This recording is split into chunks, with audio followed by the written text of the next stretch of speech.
Chilly temperatures can even kill sensitive plants in just a single night. But we've got you covered. Fox 12's Audrey WEIL is live from a nursery now with some last-minute tips for the cold and some good reminders for all season long. Audrey?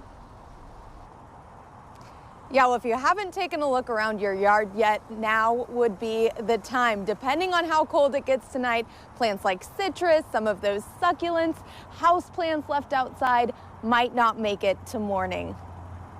Changing leaves, changing temperatures.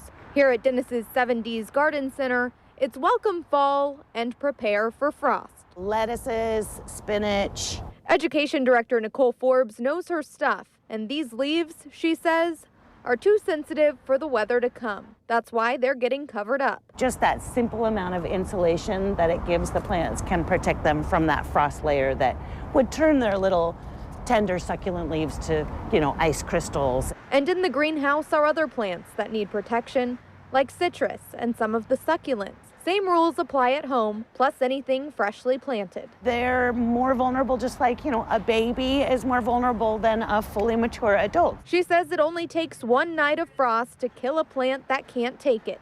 And keep in mind, plants in different parts of the yard could get colder than others. Like the bottom of a slope is where cold air will pool, but the air will move on a slope. So the slope itself, the face of the slope, can be warmer than the bottom of the slope. And up against a house with the eave or even kind of a corner wall and fence protection, those add extra little buffers of warmth. But winter weather is not all doom and gloom in the garden. Forbes says frost usually helps bring out vibrant colors, and this is a great time of year for pansies.